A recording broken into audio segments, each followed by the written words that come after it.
Oh, hi, everybody. My name is Matt Stores, and welcome to Mattsplaining. On today's episode, I have an expert on who I'm very excited to talk to.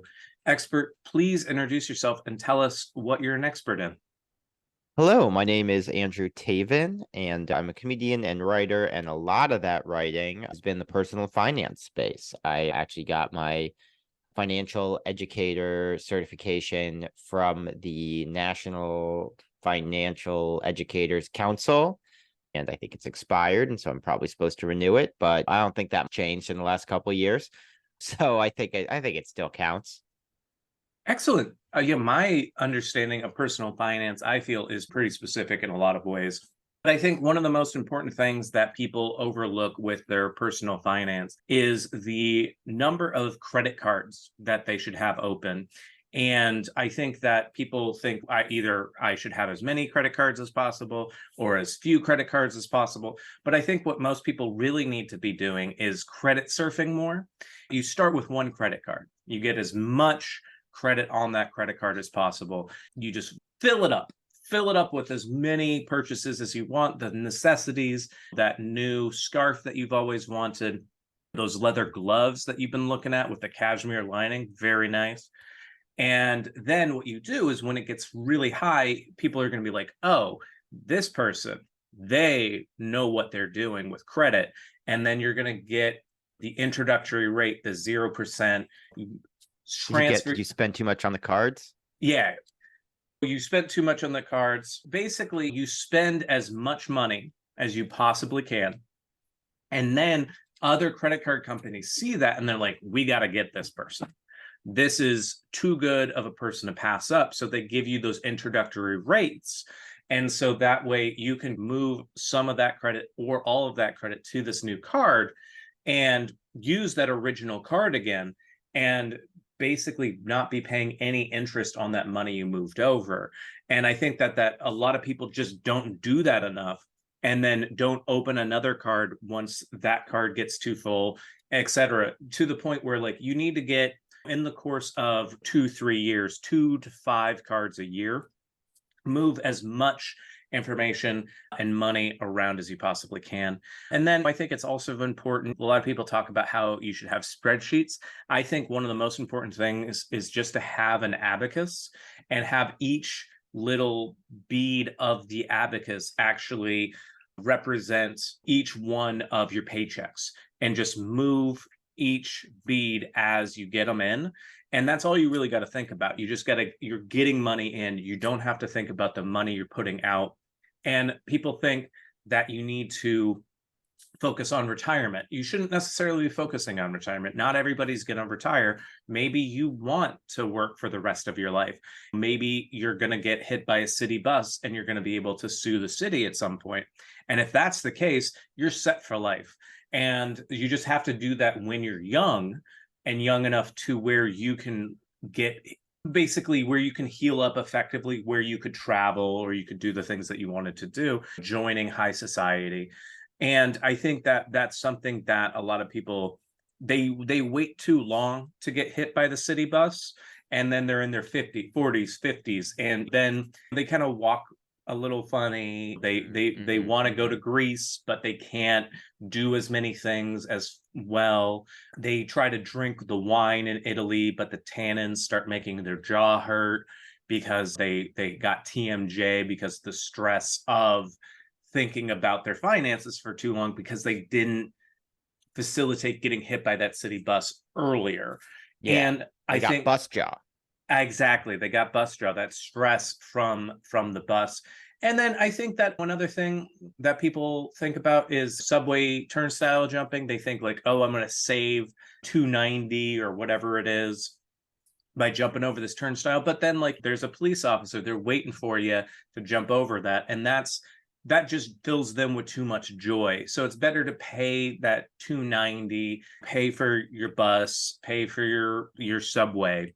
And then when the cop tries to bust somebody else, that's when you go over and you pickpocket them.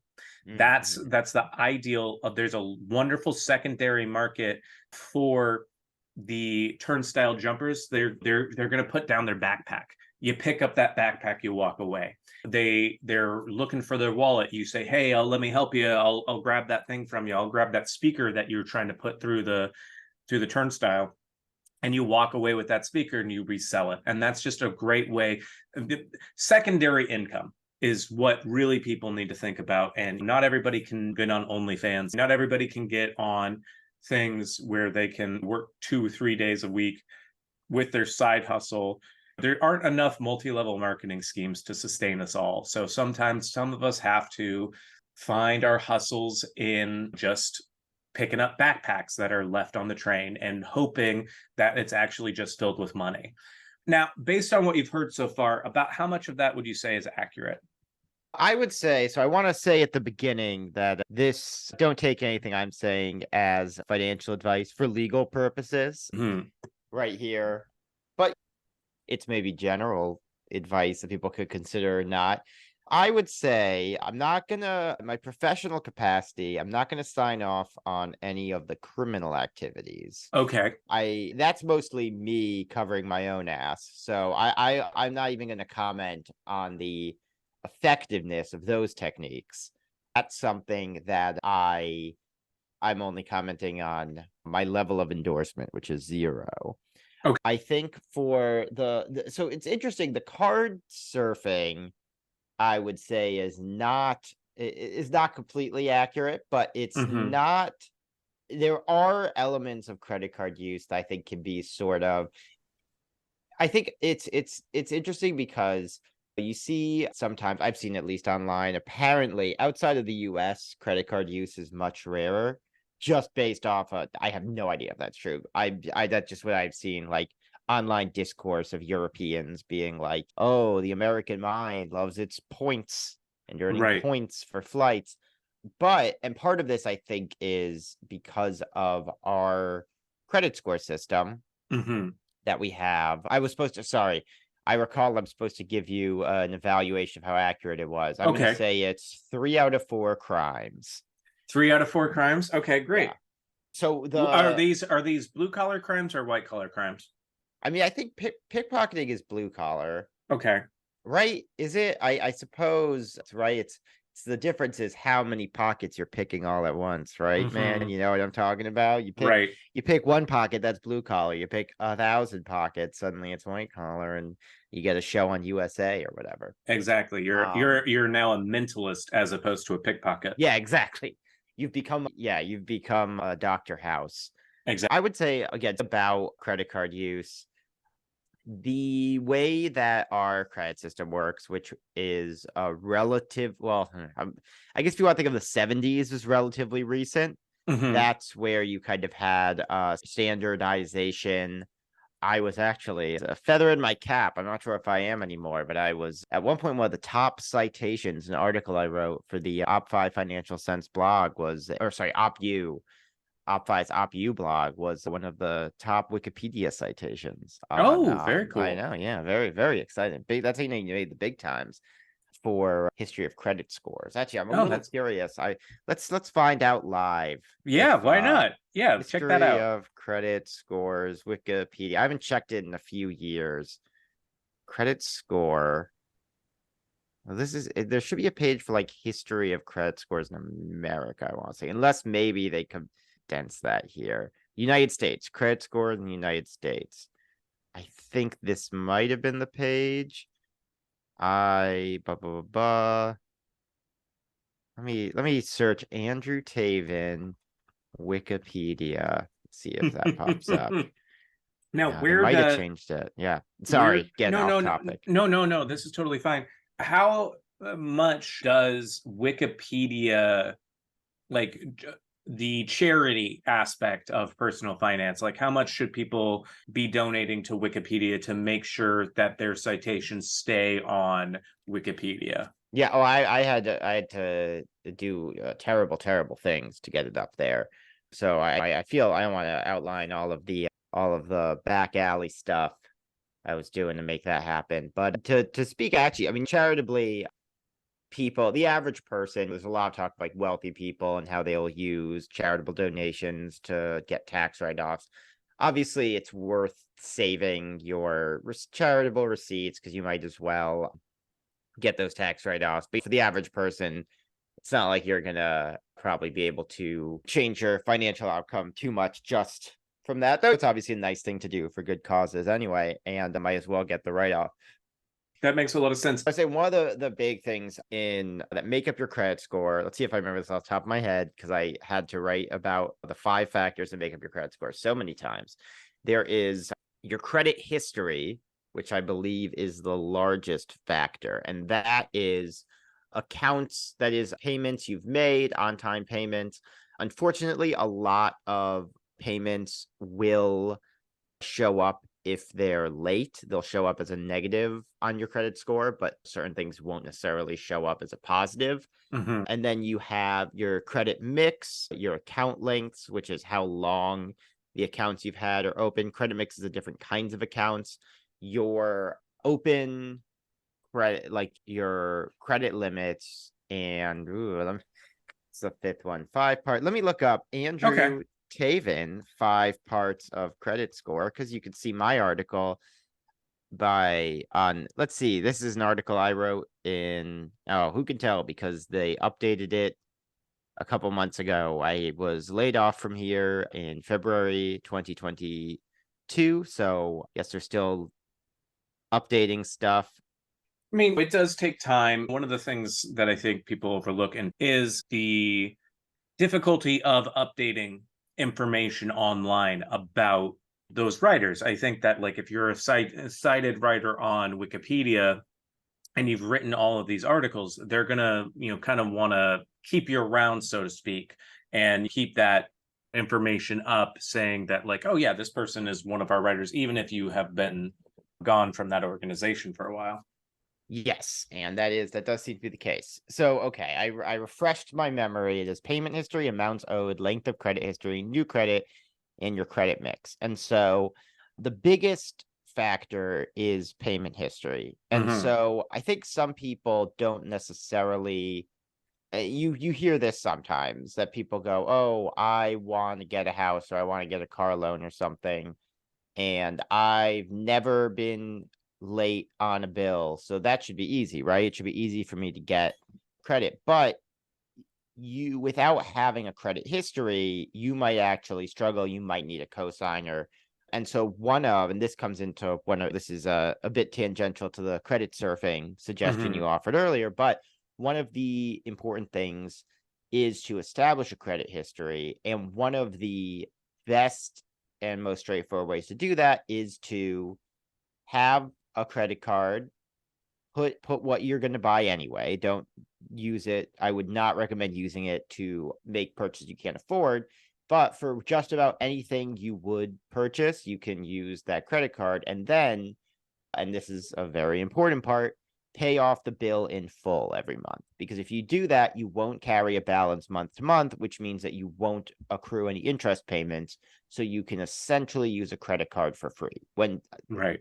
that depends, some credit cards come with annual fees or other factors, but a lot of credit cards, if you pay off the bill in full, because a lot of people end up paying the minimum and they'll end up racking up the balance, they keep gaining interest, and you can get yourself into not a situation when people talk about having tons of credit card debt. Presumably it's because they were not paying the bill in full, they were carrying a balance month to month, they had Mm. interest start accruing, and that is going to A, be a drag on your credit score, B, be a problem with your finances in general, because that minimum payment amount is going to keep growing month after month, and you're just going to end up in what some people call a debt spiral. That's not the fun kind of spiral, like a spirograph, like that one episode of Simpsons. Right. Find that guy.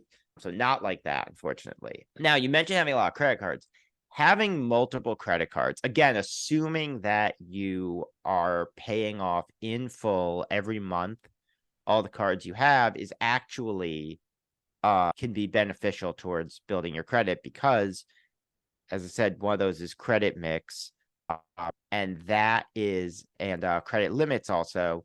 You are going to be in a better position credit score wise if you have a higher credit limit or more lines of credit, which can be more credit cards. That's not necessarily saying like, oh, go open as many cards as you can or whatever. But for the most part, having multiple credit cards, again, always going to underline to put a point on this, as long as you are paying off all of your balances in full every month, can be beneficial in multiple ways. Different cards offer different kind of points and rewards or cash back on different sorts of things.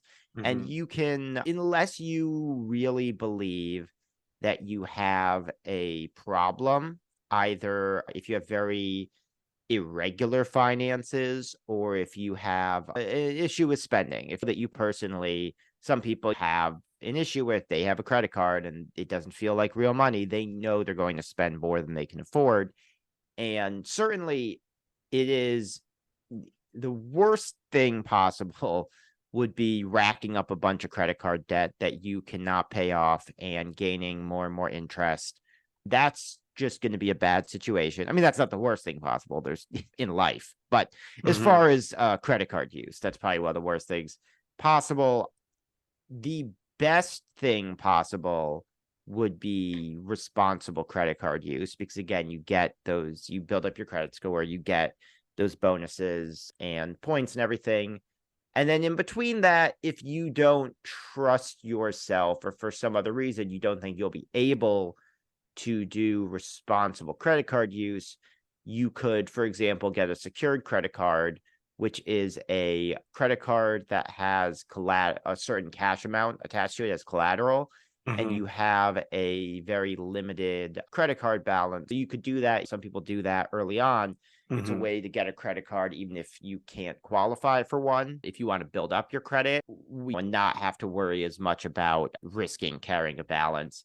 It is so the credit surfing point is, although maybe a little cavalier in the way you suggested it, Mhm. is not inherently in and of itself. The idea of transferring your credit card debt to a new card, if you're able to transfer it all to a new card that has an introductory rate, is not necessarily a bad idea all of the time. If it's Okay. something you're maybe doing once because you really have a plan, you're cracking down, you're going to be able to do it, and you won't be able to pay everything off in full. But let's say you have a 6-month no interest rate, right, with this new credit card that you qualify for.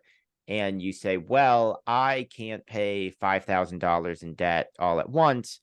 And you have to be very careful about how these things work, because a lot of them, if you don't pay it all off, it's entirely possible that when that introductory rate or lack of a rate expires, it can retroactively add in all the interest you would have had to pay. Oh yeah, that would not be ideal, I'm sure.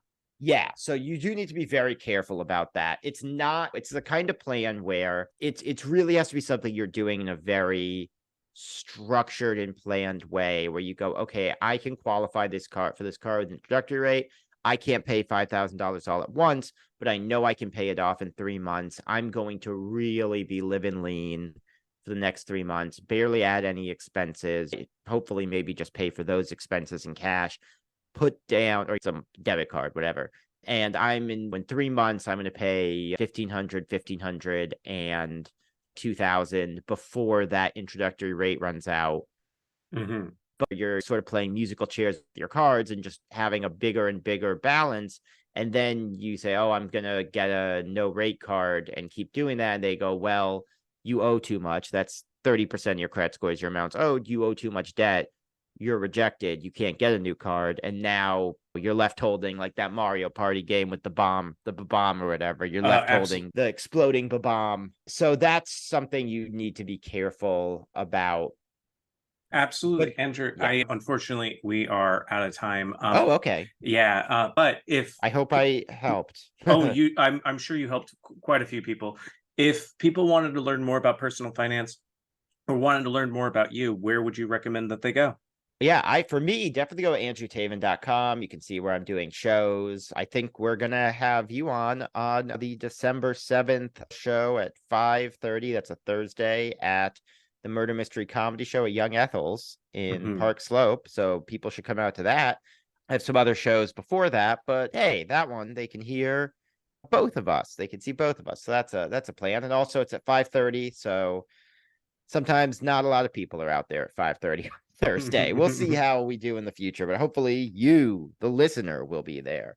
Yeah. Yeah, I mean, for credit, a lot of this stuff, truth of the matter is I'm writing still for right now a site called Own Up. I'm writing some articles for Discover, though those ones I'm actually not sure. I don't think my name's attached to them anyway. I'm relatively if you're going to see a comedian, come see me. Go to andrewtaven.com. You can also watch the Crunch Time Talk Show, the web series I did with Alex Tack. I think it's funny and holds up. So check those out. But if you're looking for finance writing, you certainly could look at articles I've written for OpU or for Own Up or Discover. But I also am not super attached to you doing that. You could a lot of sites like NerdWallet, Bankrate tend to have pretty reliable advice. If you look at like the blogs, the credit score blogs, that's straight from the source. You're getting answers there. Obviously, if someone has like a very specific and pressing issue, I mean, the number one thing I think for building your credit score is just assuming you aren't already in trouble is have a credit card or a couple credit cards, only spend the money on what you would buy anyway, pay off the balance in full every single month. And that's a good way to build up your credit score without causing trouble. But yeah, those sites I mentioned for other kinds of advice you could be looking for. I mean, retirement wise, I'll say that just because I know we have to finish up, you mentioned retirement. If you're lucky enough to have a 401k at your job, do up to whatever they match, because that's money that you're not going to get otherwise. And retirement certainly seems like it doesn't seem like it seems so far away, and yet I don't know, people have always thought that they're like, things are wild, is it even worth to save for retirement? And then they make it to retirement and they're like, I wish I had more money, I guess. So right. And then what do you do then? Yeah, you get hit by a bus. I thought exactly. You get hit by a bus. Exactly. Excellent. Andrew, thank you so much for joining me today. I feel like I learned quite a bit, and I hope everybody did as well. Yeah, thank you for having me. I hope I was helpful. Absolutely. My name's Matt Stores, and this has been Mattsplaining. Quick shout out to Ryan Lawson, who made the theme music for Mattsplaining. He's part of Beat Blender Studios, which can be found at Beat Blender Studios on Instagram and TikTok. Or if you're in the market for some amazing music, you can contact him directly at beatblenderstudios@gmail.com.